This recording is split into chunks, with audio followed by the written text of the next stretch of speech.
Alguns que aprovam os métodos do revivalismo, mas também reconhecem que a sugestão mental tem um papel muito importante no fenômeno. Sustentam que as objeções similares àquelas aqui defendidas não são válidas contra os métodos do revivalismo, pois a sugestão mental, como é bem sabido, pode ser usada para o bem, assim como para o mal. Para o benefício e inspiração, bem como na direção oposta, admitindo isso, esses bons colegas argumentam que a sugestão mental no revivalismo é um método legítimo ou uma arma de ataque à fortaleza do diabo. Mas esse argumento é considerado falho quando examinado nos efeitos e consequências. Em primeiro lugar, parece identificar os estados mentais emocionais, neuróticos e histéricos, induzidos pelo métodos do revivalismo com a elevação espiritual e a regeneração moral que acompanham experiências religiosas verdadeiras. Procura colocar a falsificação em paridade com o genuíno. O brilho maligno dos raios da lua psíquica com os raios revigorantes e animadores do sol espiritual. Procura elevar a fase hipnótica, a mentalidade espiritual do homem. Para aqueles familiarizados com as duas classes de fenômenos, existe uma diferença tão ampla quanto aquela entre os polos entre eles. Como uma palha mostrando como o vento do melhor pensamento religioso moderno está soprando, apresento o seguinte trecho. O revivalismo profissional com seus organizadores, seus repórteres que fazem os dados atenderem às esperanças dos homens bons, o sistema de propaganda e a exclusão ou supressão de todos os comentários críticos sólidos, os apelos às emoções e o uso de meios que não têm conexão visível com a graça e que não podem levar sob nenhuma possibilidade. A glória é absolutamente inadequada. O mundo espera visão, paixão, simplicidade e veracidade austera do profeta hebreu. Aguarda a amplitude imperial e a energia moral do apóstolo cristão das nações. Aguarda o professor, que como Cristo deve apresentar sua doutrina junto com uma grande mente e um grande caráter. Embora haja, sem dúvida, vários exemplos de pessoas originalmente atraídas pelo excitamento emocional do revivalismo, que depois levaram vidas religiosas dignas e em conformidade com a natureza espiritual elevada. Em muitos casos, o revivalismo exerceu apenas um efeito temporário benéfico sobre as pessoas submissas ao excitamento e, passado o estresse, acabou criando indiferença e até mesmo aversão ao sentimento religioso verdadeiro. A reação, com frequência, é igual à ação original. As consequências do rebote são bem conhecidas em todas as igrejas depois de um revivamento impetuoso. Em outras pessoas, o revivalismo desperta apenas suscetibilidade à excitação emocional, o que, ao passar por repetidos estágios de conversão a cada revivamento e um subsequente rebote depois que a influência arrefece. Além disso, os psicólogos sabem que pessoas que cedem ao excitamento emocional e aos excessos de revivalismo típico ficam depois muito mais sugestionáveis e abertas a doutrinas, modismo e falsas religiões do que antes. As pessoas que se reúnem para apoiar aventureiros e impostores pseudo-religiosos são em geral as mesmas que antes foram as convertidas mais ardentes e excitáveis do revivalismo. As fileiras de Messias, Elias e profetas do amanhecer, que apareceram em grande número neste país e na Inglaterra nos últimos 50 anos, recrutaram quase que exclusivamente aqueles que haviam experimentado previamente o fervor do revivalismo nas igrejas ortodoxas. Isso é a velha história do treinamento em hipnose. Essa forma de intoxicação emocional é especialmente prejudicial entre jovens e mulheres. Deve ser lembrado que o período da adolescência é aquele em que a natureza mental do indivíduo está passando por grandes mudanças. É um período bem conhecido pelo desenvolvimento peculiar da natureza emocional, da natureza sexual e da natureza religiosa. As condições existentes nesse período tornam o deboche psíquico do revivalismo, da sessão ou exibição hipnótica particularmente prejudiciais. O excitamento emocional excessivo, juntamente com mistério, medo e temor nesse período de vida, frequentemente resultam em condições mórbidas e anormais mais adiante. Como o Davenport bem disse, não é hora para o choque do medo ou a agonia do remorso. O único resultado de tal fervor religioso equivocado é um fortalecimento, em muitos casos, especialmente nas mulheres, das tendências à morbidez e histeria, escuridão e dúvida. Existem outros fatores referentes à estreita relação entre excitamento religioso anormal e despertar indevido de natureza sexual, bem conhecidos de todos, os estudiosos do assunto, mas que não podem ser tratados aqui. Como dica, entretanto, um trecho de Davenport servirá para o objetivo. Na puberdade está em ação um processo orgânico que impele a atividade sexual e espiritual, quase que ao mesmo tempo.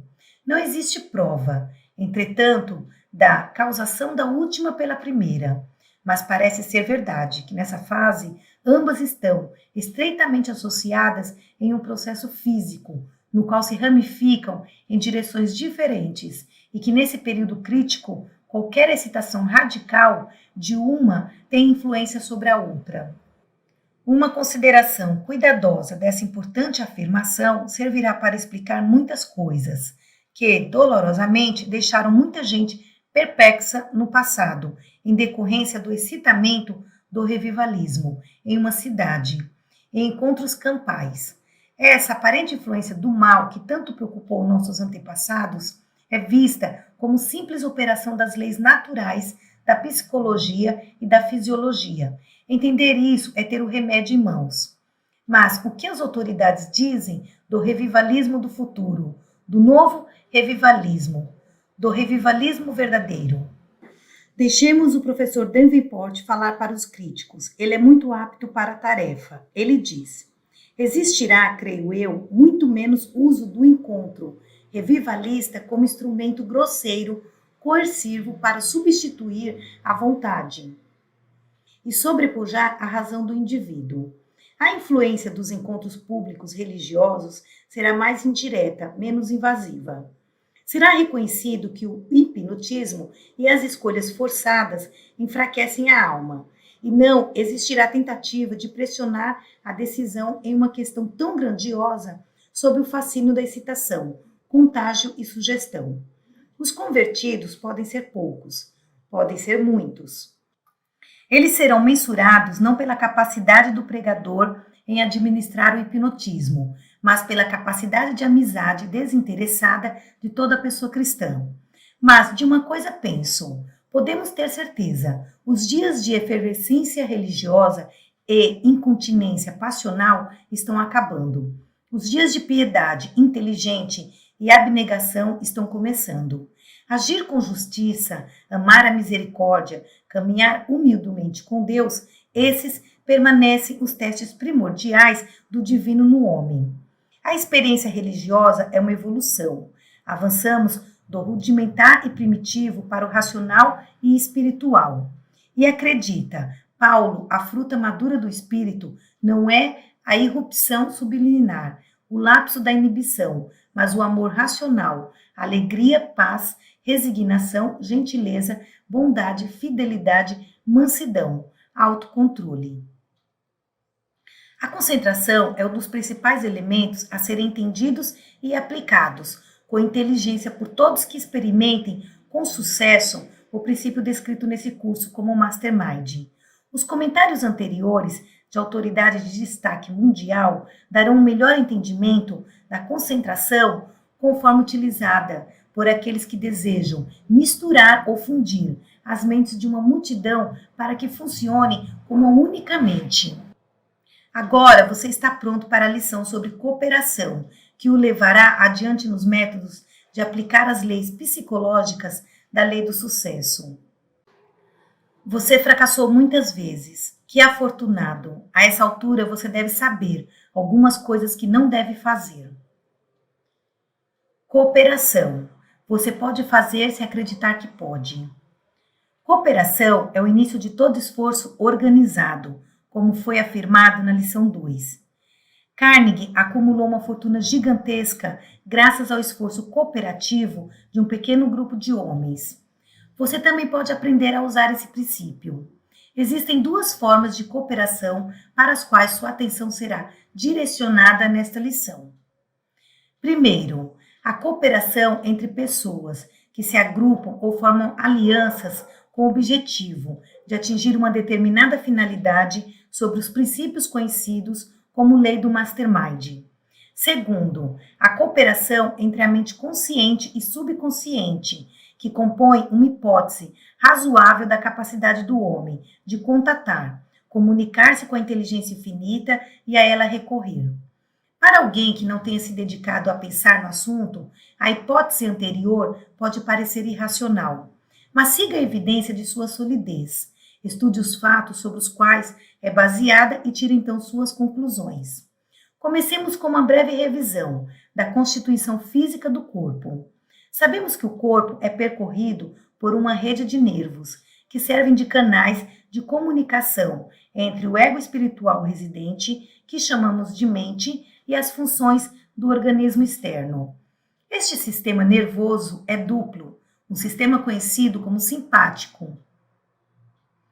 É o canal para todas as atividades que não são conscientemente dirigidas por nossa vontade, tais como o funcionamento dos órgãos digestivos, o reparo do desgaste diário dos tecidos e similares. O outro sistema, conhecido como voluntário ou sistema cérebro-espinhal, é o canal através do qual recebemos percepções conscientes dos sentidos físicos e exercemos controle sobre os movimentos do corpo. Este sistema tem seu centro no cérebro, enquanto o outro tem seu centro na massa ganglionar por trás do estômago, conhecido como plexo solar, algumas vezes chamada de cérebro abdominal. O sistema cérebro-espinhal é o canal da nossa vontade, ou ação mental consciente. E o sistema simpático é o canal da ação mental que, inconscientemente, sustenta as funções vitais do corpo.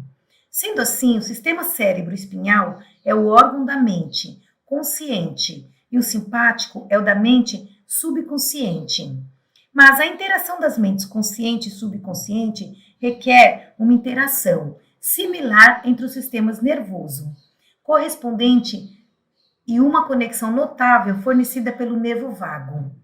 Este nervo passa pela região cerebral, como parte do sistema voluntário, e com ele controlamos os órgãos vocais. Segue adiante pelo tórax, enviando ramificações para o coração e pulmões.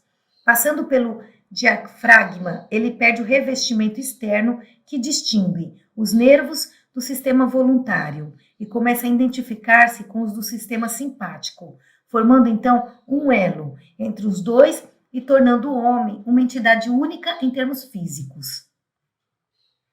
De forma semelhante, diferentes áreas do cérebro conectam-se às atividades objetivas e subjetivas da mente.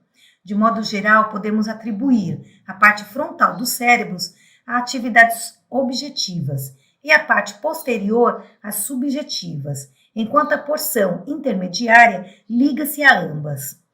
A faculdade intuitiva tem correspondência com a área superior do cérebro, situada entre as partes frontal e posterior. E fisiologicamente falando, é por ali que as ideias intuitivas entram.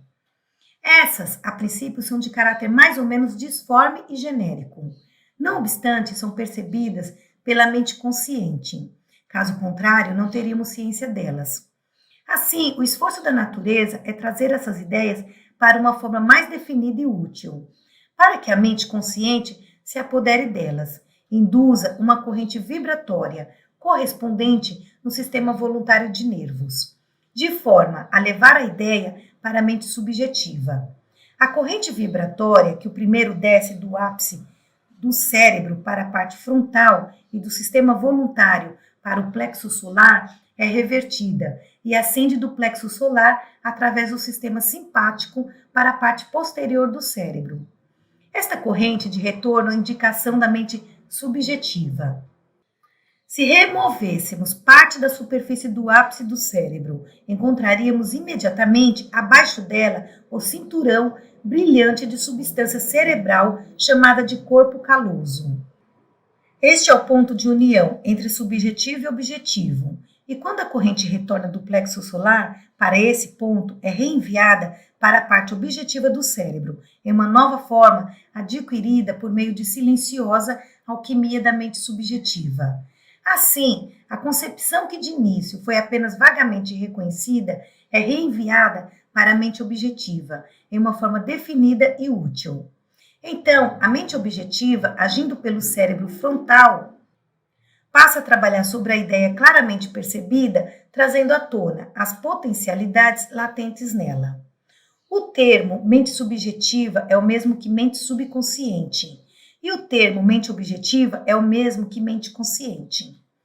Por favor, entenda esses diferentes termos. Estudando o sistema duplo pelo qual o corpo transmite energia, descobrimos pontos exatos nos quais os dois sistemas conectam-se e como podemos transmitir um pensamento da mente consciente para a subconsciente. Este sistema nervoso duplo é a forma mais importante de cooperação conhecida pelo homem. É por ele que a evolução executa o desenvolvimento do pensamento preciso, como descrito na lição 11, quando grava qualquer ideia no subconsciente pela autossugestão.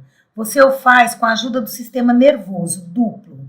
Quando a mente subconsciente trabalha em um plano definido de qualquer desejo que você grava nela, o plano é enviado de volta à mente consciente, pelo mesmo sistema nervoso duplo.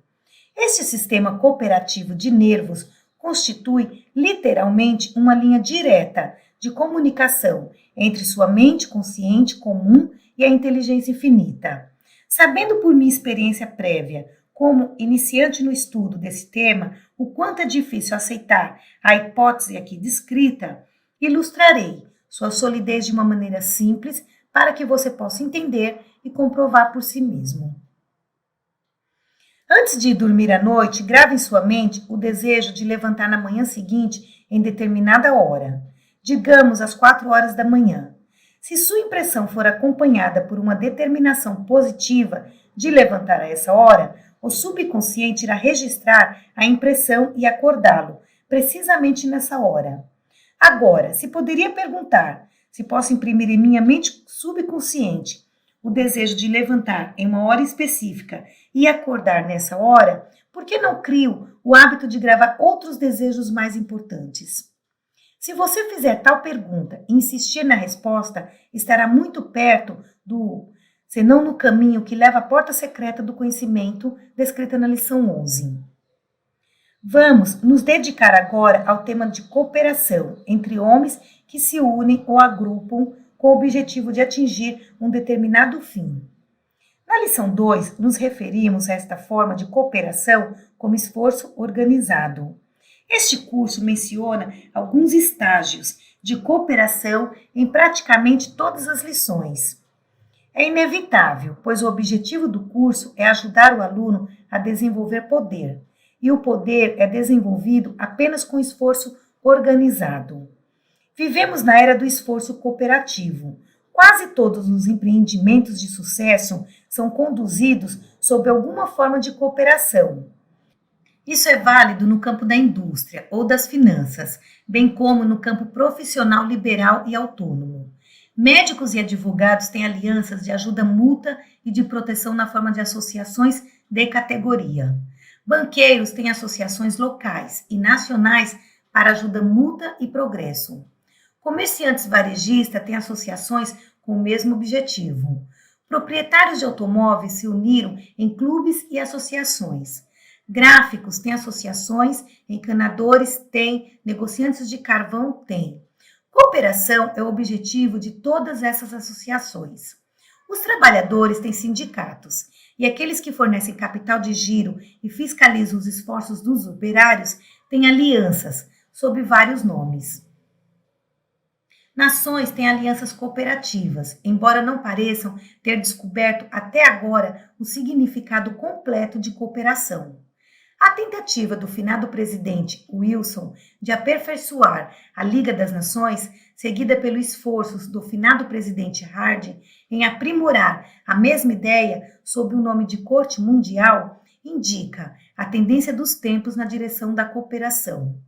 Lentamente está ficando óbvio para o homem que aqueles que aplicam o esforço cooperativo com mais eficiência sobrevivem mais e que este princípio aplica-se desde a forma mais inferior da vida animal até a forma mais elevada do esforço humano. Carnegie, Rockefeller e Ford ensinaram aos empresários o valor do esforço cooperativo. Ensinaram a todos que quisessem observar o princípio pelo qual acumularam vastas fortunas. Cooperação é a base de toda liderança bem-sucedida.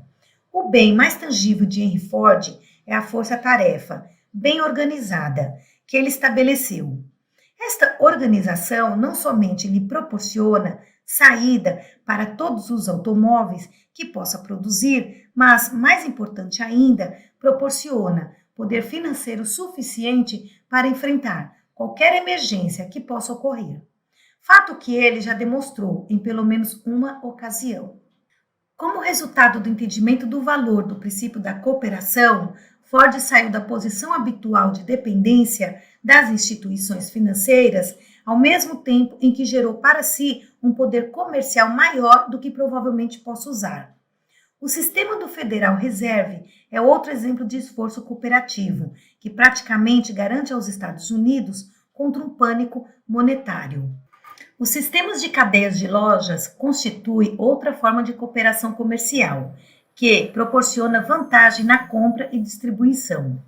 As lojas de departamentos modernas, que equivalem a um grupo de pequenas lojas operando sob o mesmo teto, com gerência e despesas gerais, são outro exemplo de vantagem de esforço cooperativo. Na lição 15, você vai observar as possibilidades do esforço cooperativo em sua forma mais elevada e, ao mesmo tempo, verá o importante papel que ele desempenha no desenvolvimento do poder. Como você já aprendeu, poder é o esforço organizado. Os 3 fatores mais importantes no processo do esforço organizado são concentração, cooperação e coordenação. Como já vimos, poder é esforço ou energia organizados. O poder pessoal é potencializado pelo desenvolvimento, organização e coordenação das faculdades mentais. Isso pode ser alcançado pelo domínio e aplicação dos 15 princípios mais importantes desse curso. O procedimento necessário para dominar esses princípios é completamente descrito na lição 16. O desenvolvimento do poder pessoal é apenas o primeiro passo no desenvolvimento do poder potencial disponível pelo esforço aliado, ou cooperação, que pode ser chamado de poder de grupo. É bem sabido que todos os homens que acumularam grandes fortunas foram conhecidos como organizadores capazes. Isso significa que possuíam a habilidade de assegurar o esforço cooperativo de outros homens, que forneciam talento e habilidade que eles não tinham. O objetivo principal deste curso é desdobrar os princípios do esforço organizado e cooperativo ou aliado, para que o aluno compreenda sua importância e o torne a base de sua filosofia. Pegue como exemplo qualquer negócio ou profissão, e você vai observar que ele é limitado apenas pela falta da aplicação do esforço organizado e cooperativo. Como ilustração, utilizaremos a advocacia.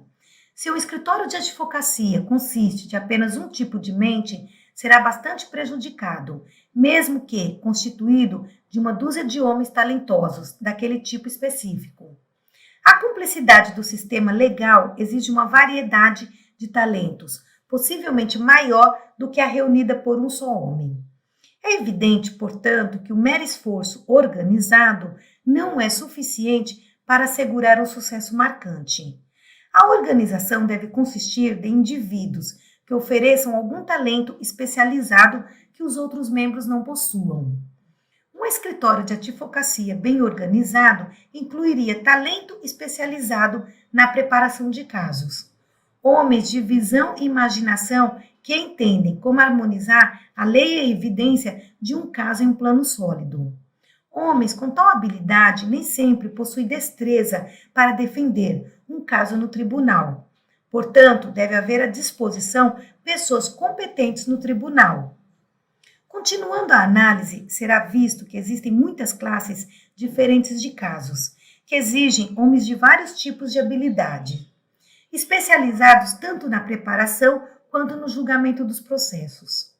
Um advogado que se preparou como especialista em direito corporativo pode estar despreparado para lidar com um processo criminal.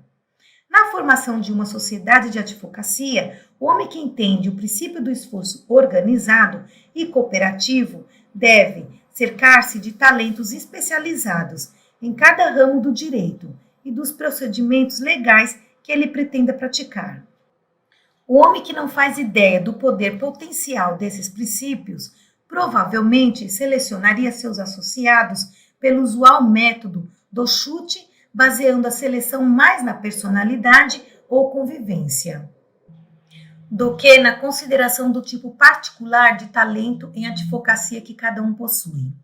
O tema do esforço organizado foi tratado na lição anterior, mas é trazido de novo para indicar a necessidade de formar alianças ou organizações com indivíduos que forneçam todos os talentos que possam ser necessários para a realização do objetivo em mente. Em quase todos os empreendimentos comerciais, existe uma necessidade de pelo menos 3 classes de talento: compradores, vendedores e aqueles familiarizados com finanças. Será prontamente visto que quando essas 3 classes de homens organizam e coordenam seus esforços, eles se beneficiam, com poder que nenhum deles sozinho possui. Muitos negócios fracassam porque todos os homens por trás deles são vendedores, financista ou compradores. Por natureza, o vendedor mais capacitado é o otimista, entusiástico e emocional, enquanto o financista, via de regra, são imperturbáveis, cautelosos e conservadores. Ambos são essenciais para o sucesso de um empreendimento comercial, mas nenhum irá se mostrar muito impactante em qualquer negócio sem a influência modificadora do outro. James Hill geralmente é considerado o mais eficiente construtor de ferrovia que os Estados Unidos já produziram, mas é igualmente bem sabido que não era engenheiro civil, nem construtor de pontes, nem engenheiro de locomotivas, nem engenheiro mecânico, nem químico, embora essas classes de talento altamente especializado sejam essenciais na construção de ferrovias. Hill entendeu os princípios do esforço organizado e da cooperação. Por isso, cercou-se de homens que possuíam todas essas habilidades necessárias que lhe faltavam. A loja de departamentos moderna é um exemplo esplêndido de esforço cooperativo e organizado. Cada departamento comercial está sob a gerência de alguém que entende da compra e venda dos artigos daquele setor. Por trás de todos os gerentes de departamento existe uma equipe geral constituída de especialistas em compras, vendas, finanças e gerência de unidades ou grupos de pessoas. Essa forma de esforço organizado coloca por trás de cada departamento um poder de compra e venda que aquela unidade não teria se fosse separada do grupo e tivesse que operar por si em local isolado. Os Estados Unidos da América são uma das nações mais ricas e poderosas do mundo. Fazendo-se uma análise, vê-se que esse enorme poder surgiu do esforço cooperativo dos Estados da União. Foi com o objetivo de salvar esse poder que o imortal Lincoln decidiu apagar a linha Mason-Dixon. A salvação da União era uma preocupação muito maior para ele do que a libertação dos escravos do Sul. Não fosse assim, a atual condição dos Estados Unidos como potência entre as nações do mundo seria muito diferente. Wilson tinha em mente esse mesmo princípio de esforço cooperativo quando criou o plano para a Liga das Nações. Ele previu a necessidade da Liga para impedir a guerra entre nações, assim como Lincoln previu um meio de harmonizar os esforços do povo dos Estados Unidos para preservar a União. Vê-se com isso que o princípio do esforço organizado e cooperativo, com o qual o indivíduo pode desenvolver poder pessoal, é o mesmo princípio que deve ser empregado no desenvolvimento do poder de grupo. Carnegie dominou facilmente o setor siderúrgico durante sua ligação ativa com essa indústria. Por quê? Aproveitou o princípio do esforço organizado e cooperativo, cercando-se dos homens mais altamente especializados em finanças, química, vendas, gerência, compra de matéria-prima, transportes e outros cujos serviços eram essenciais. Ele organizou seu grupo de cooperadores no que chamou de Mastermind. Qualquer grande universidade representa um excelente exemplo da necessidade de esforço organizado e cooperativo. O corpo docente é constituído de homens e mulheres de habilidades altamente especializadas, embora muito diferentes. Um departamento é presidido por especialistas em literatura, outro em matemática, outro em química, outro em filosofia econômica, outros especialistas em medicina, em direito. A universidade como um todo é um grupo de faculdades, cada uma dirigida por um especialista do setor, cuja eficiência é grandemente aumentada pelo esforço aliado ou cooperativo direcionado por uma única cabeça. Analise o poder, não importa onde ou em que forma ele seja encontrado, e você encontrará organizações de cooperação como um dos fatores principais por trás dele. Você encontrará esses dois princípios em evidência, tanto na forma mais inferior de vegetação quanto na mais sofisticada forma animal, o homem. Na costa da Noruega existe o redemoinho mais famoso e irresistível do mundo. Ao que se saiba, esse grande turbilhão incessante jamais soltou qualquer vítima envolvida em seu abraço circular de água espumante. Não menos certas de destruição são as almas desafortunadas envoltas pelo grande turbilhão da vida, para onde seguem todas que não entendem o princípio do esforço organizado e cooperativo. Vivemos em um mundo onde a lei da sobrevivência do mais apto está em evidência por toda parte. Os aptos são os que têm poder, e poder é esforço organizado. Desafortunado aquele que, por ignorância ou egoísmo, imagina que possa navegar pelo mar da vida na casca frágil da independência. Tal pessoa vai descobrir que existem turbilhões mais perigosos que qualquer turbilhão de água hostil. Todas as leis naturais e todos os planos são baseados em esforço cooperativo harmonioso, como todos que atingiram altas posições no mundo descobriram. Onde quer que as pessoas estejam engajadas em combate hostil, não importa de qual natureza ou a causa, pode-se observar um desses turbilhões nas proximidades, à espera os combatentes. O sucesso na vida não pode ser alcançado exceto por esforço pacífico, harmonioso e cooperativo. O sucesso tampouco pode ser alcançado de forma solitária ou individual. Ainda que um homem viva como eremita da natureza, longe de todos os sinais da civilização, ele depende de forças externas para existir. Quanto mais ele se torna parte da civilização, mais depende do esforço cooperativo. Quer um homem se sustente com o trabalho diário ou com os juros da fortuna que acumulou, ele irá sustentar-se com menos oposição mediante a cooperação amigável com os outros.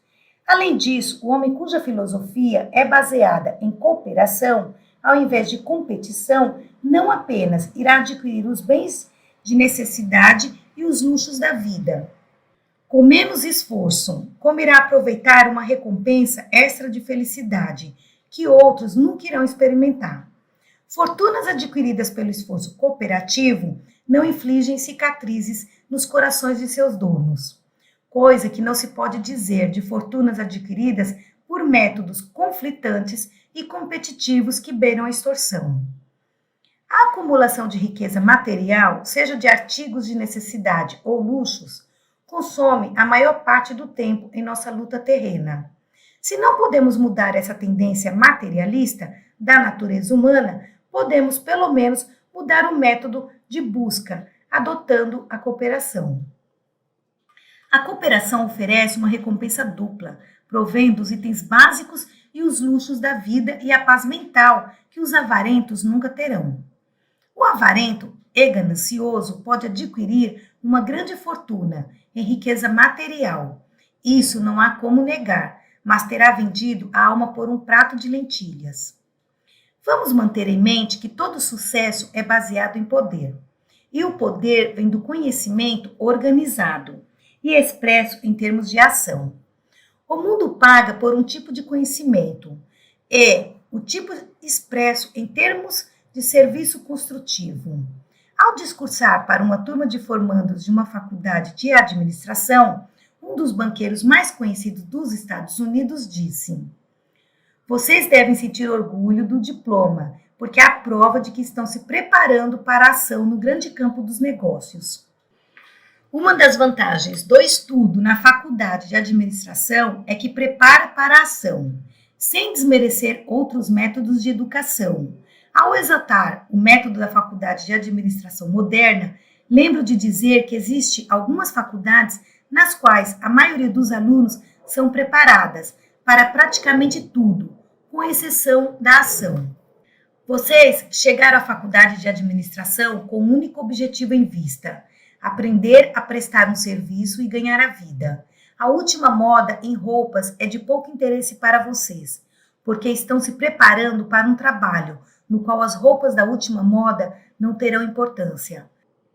Vocês não chegaram aqui para aprender como servir chá em uma festa à tarde, ou se tornar mestres em fingir afabilidade enquanto no íntimo sentem inveja daqueles que vestem roupas chiques e dirigem carros caros. Vocês vieram aqui para aprender a trabalhar. Na turma de formandos para a qual esse homem falava, havia 13 rapazes tão pobres que mal tinham dinheiro suficiente para pagar os estudos. Alguns pagavam a faculdade trabalhando antes e depois das aulas. Isso foi há 25 anos. No último verão, encontrei o presidente da faculdade de administração que esses rapazes frequentavam. E ele me contou a história de cada um desde a época da formatura até aquele momento. Um é presidente de um dos maiores atacados farmacêuticos e um homem rico. Um advogado bem-sucedido. 2 são proprietários de grandes faculdades de administração. Um é professor no departamento de economia de uma das maiores universidades do país. Um é presidente de uma das maiores fábricas de automóveis que existe. 2 são presidentes de bancos e homens ricos. Um é proprietário de uma grande loja de departamentos. Um é vice-presidente de um dos grandes sistemas ferroviários do país. Um é um bem estabelecido contador público certificado. Um está morto. E o 13º está compilando este livro sobre as leis do sucesso. 11 sucessos de uma turma de 13 rapazes não é um mau registro, obtido graças ao espírito de ação desenvolvido na faculdade de administração. Não é a escolaridade que você tem que conta, é a extensão em que expressa o que aprendeu na escola por meio de ação bem organizada e direcionada com inteligência.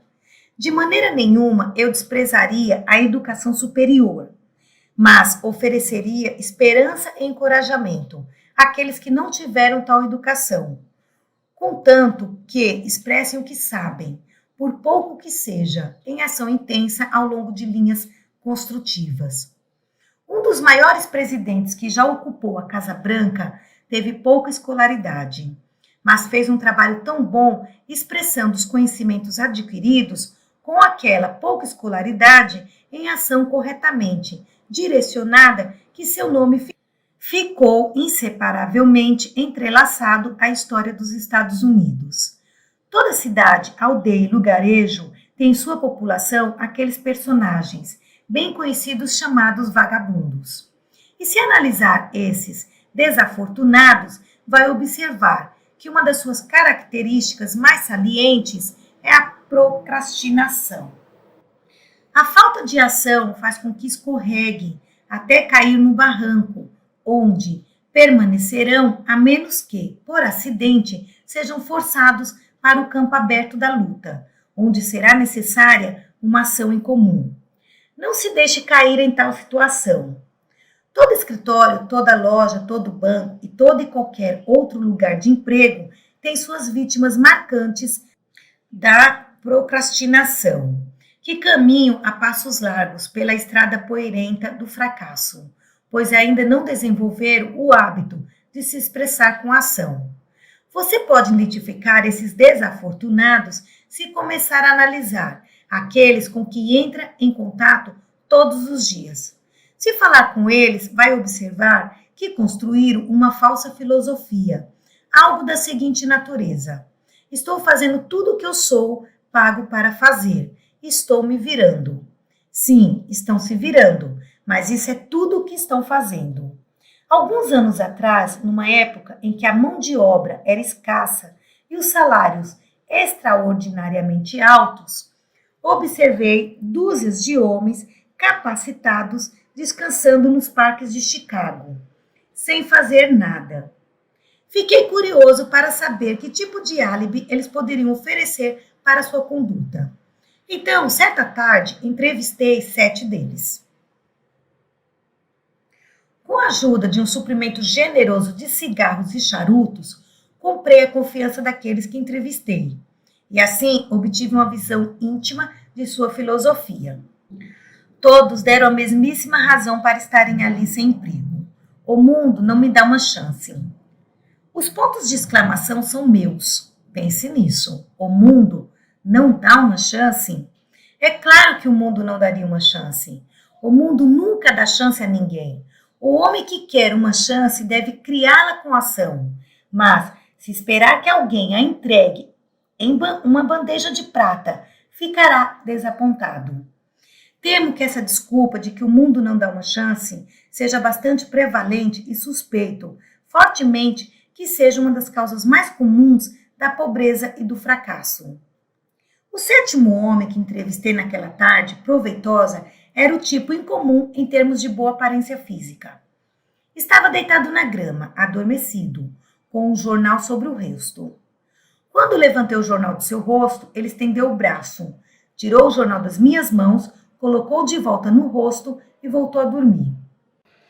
Então usei uma pequena estratégia, removendo o jornal e o colocando atrás de mim, onde ele não podia pegar. Aí o homem sentou-se no chão e o entrevistei. Aquele camarada era formado em 2 das grandes universidades do leste, com mestrado em uma e doutorado em outra.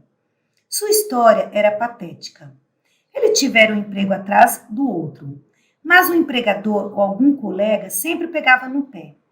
Ele não havia conseguido fazê-los ver o valor de seus cursos na faculdade.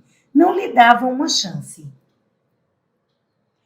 Ali estava um homem que poderia estar na gerência de uma grande empresa ou ser uma figura importante em alguma profissão se não tivesse construído sua casa sobre as areias da procrastinação e se agarrado à falsa crença de que o mundo deveria pagá-lo pelo que ele sabia.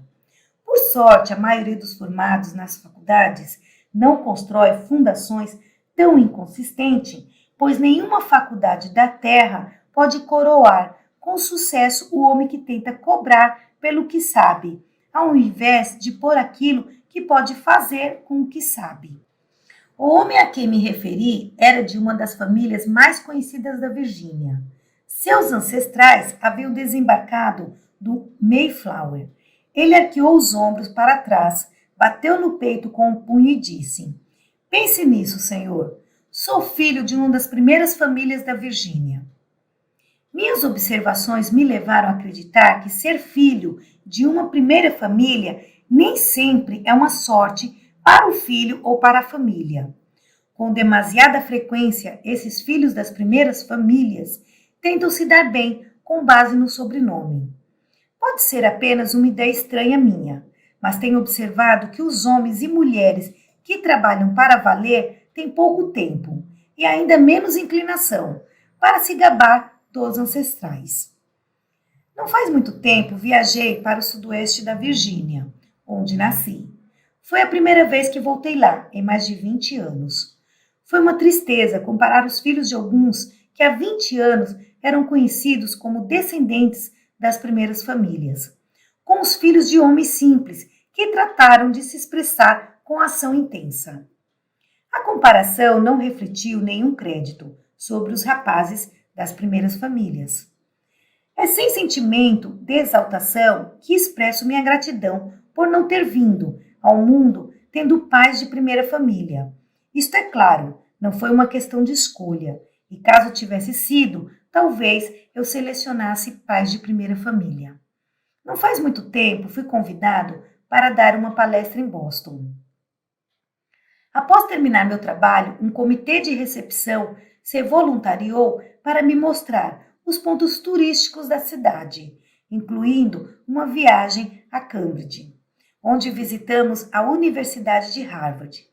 Lá observei muitos filhos de primeiras famílias, alguns equipados com Packards.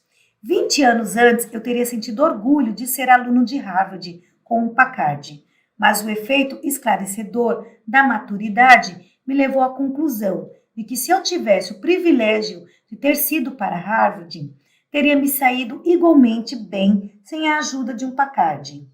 Reparei em alguns rapazes de Harvard que não tinham Packards.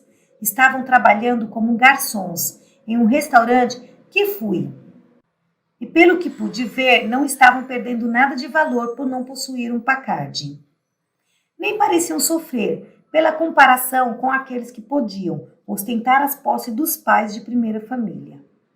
Nada disso é uma reflexão sobre Harvard, uma das melhores universidades do mundo, nem sobre as primeiras famílias que mandaram os filhos para lá.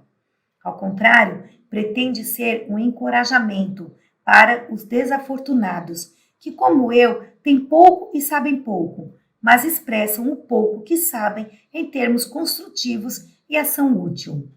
A psicologia da inalação é um dos principais motivos para algumas cidades estarem morrendo. Pegue a cidade X, por exemplo, você vai reconhecer a cidade pela descrição, se está familiarizado com esta parte do país. As leis azuis, de cunho religioso, fecharam todos os restaurantes no domingo. Os trens devem diminuir a velocidade quando passam pela cidade. Sinais chamativos de não pise na grama estão afixados no parque. Regulamentos municipais desfavoráveis, de uma forma ou outra, enxotaram as melhores indústrias para outras cidades. As evidências de repressão estão por toda parte. Nas ruas, as pessoas mostram sinais de repressão no rosto, no comportamento e no caminhar. A psicologia de massa da cidade é negativa. No momento em que se desce na estação de trem, essa atmosfera negativa se torna depressivamente óbvia e faz com que se queira pegar o próximo trem e partir. O lugar lembra o cemitério e as pessoas parecem fantasmas ambulantes. Elas não registram sinais de ação. Os balanços das instituições bancárias refletem o estado mental negativo de inatividade. As lojas refletem o mesmo nas vitrines e no rosto dos vendedores. Entrei em uma dessas lojas para comprar um par de meias. Uma moça com rolinhos no cabelo, que poderiam ter sido uma melindrosa se não fosse tão preguiçosa, jogou uma caixa de meias no balcão. Quando peguei a caixa, olhei a meia e exibi um ar de desaprovação no rosto. Ela bocejou languidamente. São as melhores que você vai conseguir nesse lixo. Lixo? Ela deveria ser vidente, pois lixo era a palavra que estava na minha mente antes dela falar. A loja me lembrou um depósito de lixo. A cidade me lembrou o mesmo. Senti aquela coisa entrando no meu sangue. A psicologia negativa das pessoas estão realmente me atingindo e me pegando. O Maine não é o único estado assolado com cidades como esta que descrevi. Eu poderia citar outros, mas posso querer entrar para a política algum dia. Portanto, deixarei que você faça sua análise e comparação entre cidades que estão vivas e ativas e aquelas que estão morrendo vagarosamente por inatividade. Sei de algumas empresas que estão no mesmo estado de inatividade, mas omitirei nomes. Você provavelmente também conhece algumas. Há muitos anos, Frank Vanderlip, um dos mais conhecidos e capacitados banqueiros dos Estados Unidos, foi trabalhar para o National City Bank de Nova York. Seu salário ficou acima da média desde o início porque ele era competente e tinha um histórico de realizações que faziam dele um homem valioso. Vanderlip foi instalado em um escritório particular mobiliado com uma fina mesa de mogno e uma grande cadeira. Em cima da mesa havia um botão elétrico conectado à mesa da secretária na antessala.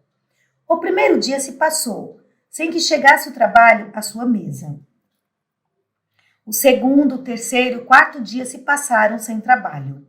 Ninguém o procurou ou falou nada para ele. No final de semana, ele começou a ficar inquieto. Homens de ação sempre se inquietam quando não há trabalho em vista. Na semana seguinte, Vanderlip foi até o gabinete do presidente e disse: Olha aqui, você está me pagando um grande salário. Não está me dando nada para fazer, e isso está me dando nos nervos. O presidente ergueu o olhar com um brilho animado nos olhos argutos. Estive pensando, prosseguiu Vanderlip, sentado aqui sem nada para fazer, em um plano para aumentar os negócios desse banco. O presidente assegurou que pensamentos e planos eram valiosos e pediu que Vanderlip falasse. Pensei em um plano que dará ao banco o benefício da minha experiência com títulos. Proponho criar um departamento de títulos e anunciá-lo como uma característica do nosso banco, disse Vanderlip. O quê? Esse banco fazer propaganda? Indagou o presidente. Por quê? Nunca anunciamos desde que começamos nossos negócios. Conseguimos nos dar bem sem isso. Bem, agora você começará a fazer propaganda, disse Vanderlip. E a primeira coisa que anunciará é o novo departamento de títulos que planejei. Vanderlip venceu. Homens de ação geralmente vencem. Essa é uma das suas características distintas. O National City Bank também ganhou, porque aquela reunião deu início a uma das campanhas publicitárias contínuas mais lucrativas já feitas por um banco. Tendo como resultado, o National City Bank tornara-se uma das instituições financeiras mais poderosas dos Estados Unidos. Houve outros resultados também dignos de se comentar. Entre eles, o resultado de que Vanderlip cresceu com o banco, como homens de ação geralmente crescem em qualquer coisa que ajudam a construir, até que, por fim, tornou-se o presidente da grande casa bancária. Na lição sobre imaginação, você aprendeu como recombinar velhas ideias em novos planos. Mas não importa o quanto seus planos sejam práticos, serão inúteis se não forem expressos com ação. Sonhar e ter visões da pessoa que você deseja ser ou da condição da vida que deseja obter é admirável, desde que você transforme os sonhos e visões em realidade, mediante ação intensiva. Existem homens que sonham, mas não fazem mais do que isso. Existem outros que pegam a visão dos sonhadores e a traduzem em pedra, mármore, música, bons livros, ferrovias e barcos a vapor. Existem outros ainda que sonham e transformam esses sonhos em realidade. Eles são do tipo que sonha e faz. Existe uma razão psicológica e também econômica para você cultivar o hábito da ação intensiva. Seu corpo é constituído de bilhões de pequenas células altamente sensíveis e dóceis, a influência de sua mente. Se sua mente é do tipo letárgica, inativa, as células do seu corpo tornam-se preguiçosas e inativas também. Assim como a água de uma lagoa parada fica impura e insalubre. As células de um corpo inativo ficam doentes. Preguiça nada mais é do que a influência de uma mente inativa nas células do corpo. Se duvida disso, da próxima vez que sentir preguiça, faça uma sauna e esfregue o corpo, estimulando assim as células por meios artificiais. E veja como a preguiça desaparecerá rapidamente. Ou melhor, ainda, direcione a mente para algum jogo de que goste e veja com que rapidez as células do corpo irão reagir ao entusiasmo e a preguiça desaparecerá.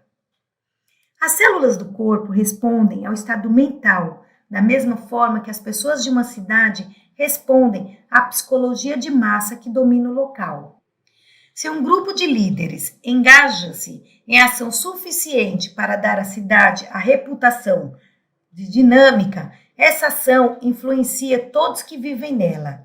O mesmo princípio aplica-se ao relacionamento entre mente e corpo. Uma mente ativa e dinâmica mantém as células do corpo em constante estado de atividade. As condições artificiais em que a maioria dos habitantes das nossas cidades vive levam a uma condição física conhecida como autointoxicação, que significa autoenvenenamento pelo estado inativo dos intestinos. A maioria das dores de cabeça pode ser curada em 1 hora simplesmente limpando o intestino grosso com um enema. 8 copos de água por dia e uma quantidade razoável de atividade física, popularmente conhecida como exercício, substitui o enema. Experimente por 1 semana e então não precisará mais ser instigado a prosseguir, pois você se sentirá uma nova pessoa, a não ser que a natureza do seu trabalho seja tal que você faça muita atividade física e beba muita água no curso normal de suas atividades. Em 2 páginas desse livro poderiam ser registrados conselhos sólidos suficientes para manter a pessoa média saudável e pronta para a ação durante 16 das 24 horas do dia, mas seriam tão simples que a maioria não seguiriam. A quantidade de trabalho que executo todos os dias e o fato de ainda me manter em boa condição física é motivo de espanto e mistério para quem me conhece intimamente. Contudo, não existe mistério e o sistema que sigo não custa nada. Aqui está a seu dispor caso deseje. Primeiro, bebo um copo de água quente quando me levanto pela manhã antes de tomar o café. Segundo, meu desjejum contém pães de trigo integral e farelo, cereais matinais, frutas, ovos fervidos de vez em quando, um café. No almoço, como vegetais, de qualquer tipo, pão de trigo integral e um copo de leite. No jantar, um bife bem cozido. 1 ou 2 vezes na semana, vegetais, especialmente alface e café. Terceiro, caminho em média 16 quilômetros por dia. 8 para ir e 8 para voltar, usando esse período para meditação e pensamento. Talvez o hábito de pensar seja tão valioso como construtor da saúde quanto a caminhada. Quarto, deito atravessado em uma cadeira de assento plano com as costas retas e a maior parte do peso descansando sobre a lombar. A cabeça e os braços completamente relaxados, até que quase toquem o chão. Isso dá à energia nervosa do meu corpo uma oportunidade de se equilibrar e distribuir adequadamente. 10 minutos nessa posição aliviam por completo os sinais da fadiga, não importa o quanto eu esteja cansado. Quinto, faça um enema pelo menos 1 vez a cada 10 dias e com mais frequência caso sinta necessidade, usando água um pouco abaixo da temperatura corporal com uma colher de sopa de sal, apoiado sobre o peito e os joelhos. Sexto, toma uma ducha quente, seguida imediatamente de ducha fria, todos os dias, em geral pela manhã ao levantar. Faço essas coisas simples por mim. A Mãe Natureza cuida de todo o resto necessário para a minha saúde.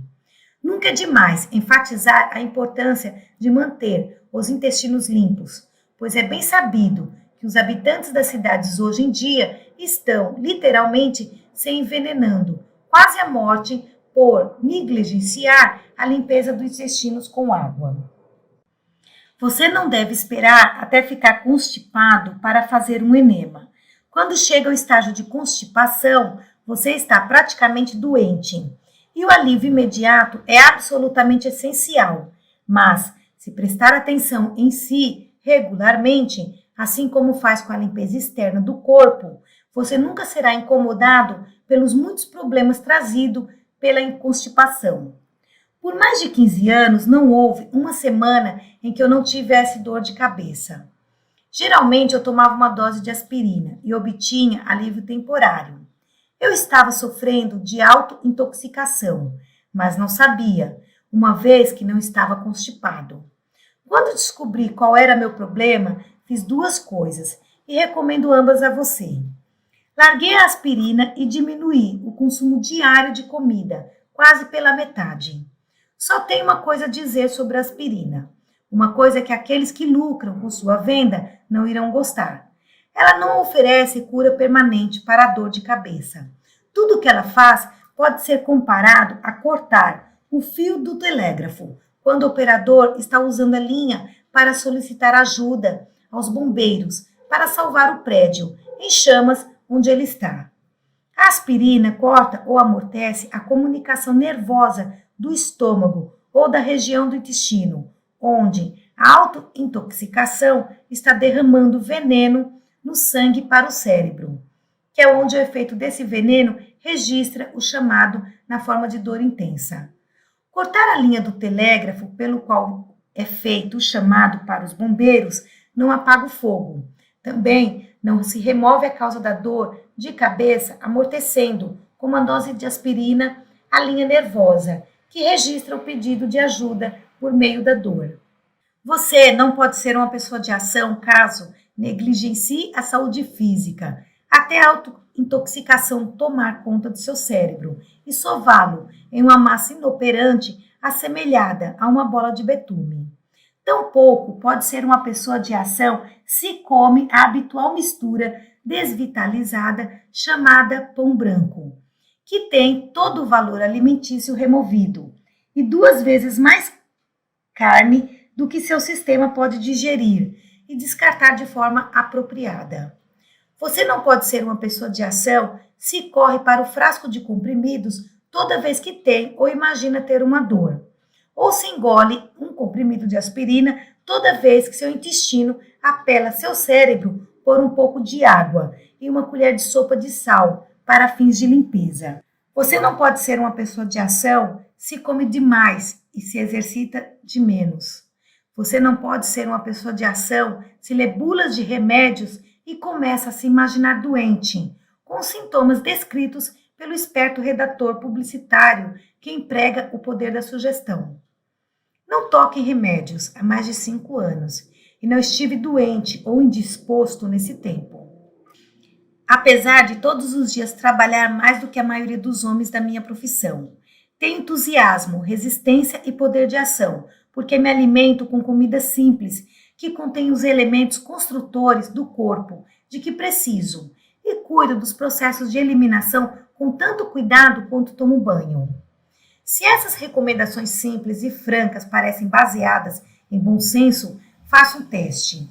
E se servirem a você tão bem como servem a mim, ambos teremos lucrado pela coragem que tive de listá-las como parte dessa lição. Geralmente, quando alguém que não é médico oferece sugestões sobre cuidados com o corpo, imediatamente é taxado de esquisitão. E admito que a análise com frequência está correta. Nesse caso, não faço recomendações mais enfáticas do que a seguinte: experimente um enema da próxima vez que tiver com dor de cabeça. E se alguma das outras sugestões lhe agradam, teste até concluir se funciona ou não. Antes de mudar de assunto, talvez eu deva explicar que deve-se usar água morna no enema, porque ela faz com que os músculos do intestino se contraiam, ou que, por sua vez, força a saída do material venenoso pelos poros do revestimento mucoso. Isso exercita os músculos, desenvolvendo-os de tal forma que, por fim, eles fazem seu trabalho de forma natural, sem a ajuda do enema. O enema com água quente é muito prejudicial, porque relaxa os músculos intestinais, fazendo com que parem de funcionar de vez com o tempo, produzindo o que é comumente chamado de hábito do enema. Com as devidas desculpas a meus amigos médicos, osteopatas, quiropráticos e outros agentes de saúde, irei agora convidá-lo a voltar ao tema dessa lição, sobre o qual não pode haver conflito de opinião quanto à solidez do meu concílio.